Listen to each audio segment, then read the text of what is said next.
Hi, it's Andy, and today I am filming my February and March wrap up because I didn't do a February wrap up, so I decided just to lump it in with March's. So that's what I'm going to be showing you today. I will go in order of how I read things, and there's also one I left out for January because it was right at the end and I completely forgot about it until I was looking it up to put onto my notepads.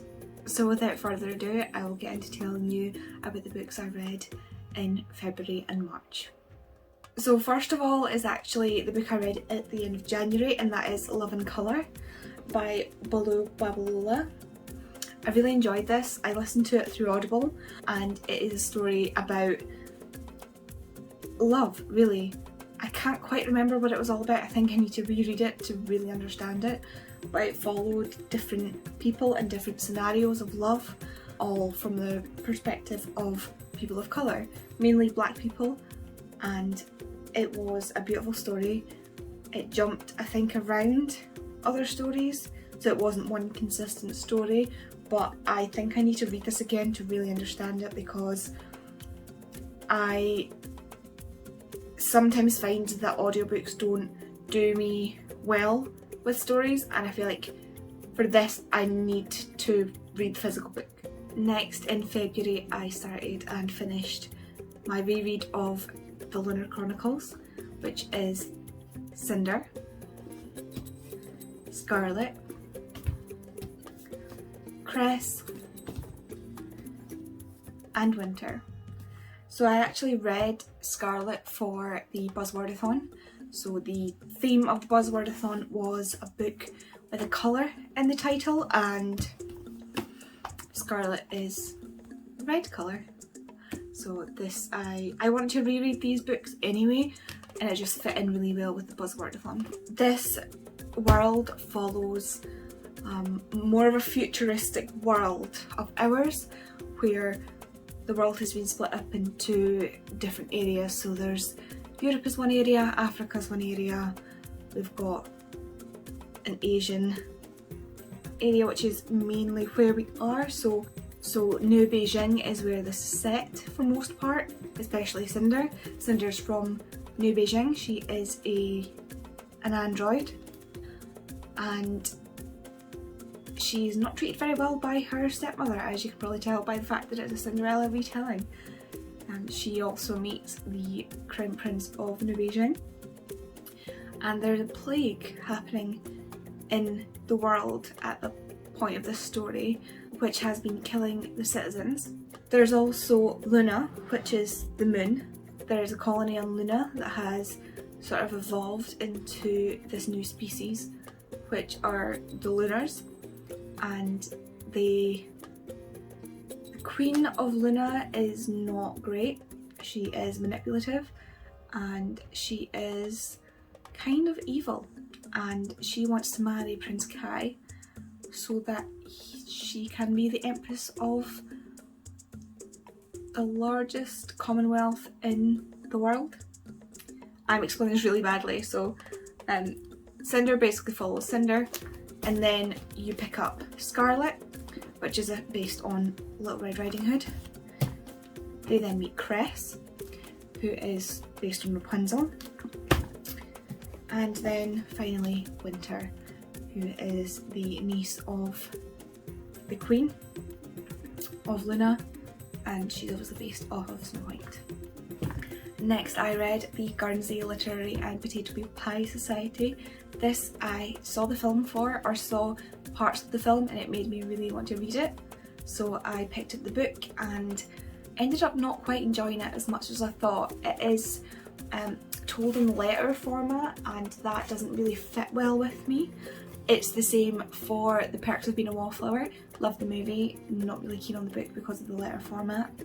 And after reading this, I then went and watched the film fully, and again loved the film, not quite so keen on the book because of the letter format. But after watching the movie, I appreciated the book more, and I do wish there were some things that they would include in the movie, especially Sydney, who is a gay man in post-World War II Britain. They missed out most of Sydney's story and I really wish they'd kept that in because it was a really important part of the book. Next I finished another audiobook, which was The Girl in the Blue Coat by Monica Hesse. This has been mentioned many times by Hayley in Bookland, and the other Monica Hesse books that I read I really liked, so I thought I would read this as well, and I did. I really enjoyed it. It was a historical fiction about Nazi occupied Netherlands, Amsterdam in particular, and this girl who inadvertently starts working with the resistance. Initially she is just more of a smuggler, black market. She can get people things that are not readily available, and then she becomes ensconced in this rescue mission almost to save Jews from being killed, and in particular one girl, the girl in the blue coat, that she's trying to hunt down and find to save because a lady that she delivers for was hiding her and now she's gone missing. I really like this book. I really like the historical Amsterdam. It's not somewhere that I've seen in historical fiction, which is one of the things I like about Monica Hesse. She does do things that I don't normally see, alongside another historical fiction author that has been recommended to me, again recommended actually by Hayley in Bookland on her channel, and that is AZebraReads. So AZebraReads, if you like her, you will definitely like Monica Hesse. Next up are the books I read in March, and the first book I read in March was How to Stop Time by Matt Haig. This was probably the best thing I've read in a while. This is going on my favourite list for the year, 100%. I absolutely loved it. I listened to it in audiobook and then immediately went and bought the book. I've also listened to it a couple of times again because I love this story so much. It is a fantastic concept of someone who is basically immortal. They do age, but very, very, very slowly, and they do die because they do still age, and they see hundreds of years of this world, and they have a set of rules set up for them by almost like a, I wouldn't say a council, because if you don't follow the rules then you die. And it's about Tom, who has fallen in love and had a family and is basically lamenting over this family that he lost years ago because they were alive over 100 years ago. And now he is also looking for his daughter, who he left without realising was one of the people that gains immortality. She was born with the genetics of him, therefore she lives immortally, and now he can't find her. And I think it's just incredible. I can't describe this book in the correct way to make you read it, but I really, really enjoyed this book. I cannot tell you how much I loved it. It goes between his present time and things that happened in his past, especially when he goes past, say, the house that he used to live in with his wife and daughter, and sees what it's like now, and the memories hit him, and it is painful. It is physically painful to him to relive these memories, but you get to see these memories as well, and I really think that made the story just excellent. This is the most 5-star reads that I've had in a while. Absolutely loved it. The next book I read in March was The Desolations of Devil's Acre. This is the final, I believe, book in the Miss Peregrine's series. There are now 6 books in this series. I believe this is the last one. Everything comes ahead in this one and everything is explained in this one. I absolutely loved it. The pictures, as always, were excellent. There was added things in this one that weren't normally in the other ones. I feel like Miss Peregrine's, I feel like, you know, you don't need to be told. I'm so glad that it's come to a conclusion because the waiting was killing me, but I'm so sad that it's over, but at the same time I'm so glad to have a conclusion. The next book that I read in March, and if you don't see this coming, I don't know what to tell you, that is Chain of Iron by Cassandra Clare. This book almost killed me. This book almost killed me. If you know, you know. If you've read it, you know. I waited the whole book, this whole chunker of a book, for James to realise, and for that goddamn bracelet. I'm not going to spoil it, but if you've read it, you know. And right at the end, right when the bit that I wanted to happen was happening, she goes and does what she did. She knows what she did, and now I have to wait a year for the next book, which I also believe is the final book. I cannot wait. I'm so excited, and then once I get that, I will be reading all three again, because I don't think I've fully appreciated the first book. I think I read it when I wasn't in the mood for it, which never goes well, and I just thought I didn't like it, and then I read this and I loved it. So clearly I missed something when I read Chain of Gold.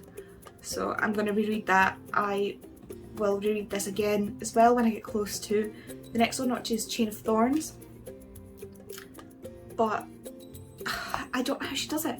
Cassandra Clare just loves to try and kill you with heartache and heartbreak, and she finds amazing ways to keep characters apart. It's... This book almost killed me. So the next book I read was the first in a series, and I ended up reading the whole series, so I will just go over all of it at once, and that is Rapsodic by Laura Thalassa. I can never pronounce her name. I was so conflicted about this. I didn't think I was going to enjoy it, and then I absolutely loved it. I'm so glad that Beck in the Books brought it up on her recent video, one of her recent videos, and it made me want to read it. I saw it as a sign because I'd already downloaded it, but I hadn't actually read it, so I ended up reading it and loving it. I will be getting a physical copy at some point. So Rapsodic follows Cassie, who is a siren, and Des, who is a fairy king, and they are soulmates, which is a thing that happens in this book. I think I mentioned it in another video, but I'm not sure when that's going to come up. And basically, he has to find out how to tell her that they're soulmates after basically abandoning her 8 years previously. She has no idea why he disappeared, but she just knows that for the past 8 years she hasn't seen hide nor hair of him, but then he appears back in her life. And being Des, he is also the bargainer, which means he makes deals with people, and normally they would get a tattoo of a tally mark on their arm, but I didn't want to do that to Cassie, so she got beads. So she has this beaded bracelet, and each bead is a favour that she owes the bargainer, so the bargainer has come back to collect.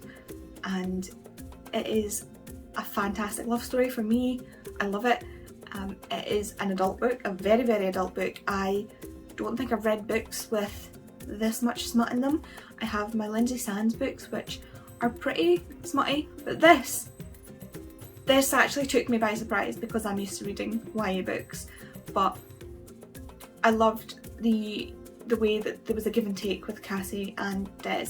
Neither of them was dominant, and then it evens out in the further books. So Rapsodic is the first book, A Strange Hymn is the second book, and Dark Harmony is the third book.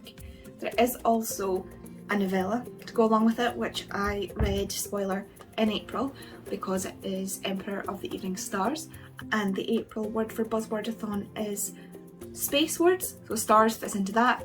So I waited and read on the 1st of April. But yeah, I absolutely love this series, and I cannot recommend it enough to people who like adult fiction. It is the only purely fairy based fiction that I have enjoyed, and it does take place in the other world, which is something that I have never liked. Even in Cassandra Clare's books, when they start going heavy on the fae, I don't like it. It's just not my thing, but I love this, so maybe it's a new genre that I like. The next two books I read were also for a reread that I'm doing, and those are Postmortem and Body of Evidence by Patricia Cornwell. I've decided to reread all of my Patricia Cornwell books, and there are I think 24 in the series, so I am really excited. These follow Kay Scarpetta, who is a forensic pathologist and the chief medical examiner in Richmond, Virginia. She is a divorced woman. She's fully adult. I think she's in her 30s, possibly 40s, and she works with Pete Marino, who is a detective, and also the FBI agents. Benton Wesley is the one that's most prominent in the books. I really enjoy this simply because it's done so well. It might not be something for people who like thrilling crime books, but given that Patricia Cornwell is actually a forensic scientist, everything in these books is so well done. The technology, the science, the processes, everything is spot on. Even down to the fact that toxicology reports will take weeks to come back, especially in the start postmortem. This was written in 1989 or published in 1989, so the technology back then for pathology and forensic science was not great and not quick. For example, DNA was a brand new thing, whereas now we can get results in 24 hours. They had to wait for a while, and she does not shy away from that in the books. She does not put too much gruesomeness into the book, so if you don't like gruesomeness, I think you should be okay, but it is very realistic to the science, which I absolutely love. And then there's some tension in with the characters, given that she's the main character and you need some drama. You know, there are then unrealistic things that happen to her, but that's just to give it that little thrill through it, which I don't mind. But given how detailed and how well done the forensics is in these books, it's the reason that it is my #1 crime fiction books of all time. I love these books, I love the characters, I love the writing. I have a forensics degree, so I really appreciate the fact that the science is perfect. It's spot on. It is something that Patricia Cornwell has done for years, and she knows what she's talking about, so that makes it really enjoyable for me to read. Okay, so that is the end of the video. That is my wrap up for February and March, with a little added in one from January that I forgot about. If you enjoyed this video, please let me know. Please discuss anything that I showed you today in the comments. I would love to talk to you there, especially about Chain of Iron. I'm not over it, and I'm not going to be over it until I finish Chain of Thorns, and even then I might not be over it depending on what she does. So yeah, if there's anything you're interested in or anything you want to know about, please leave it in the comments, and I will see you next time with another video. Bye!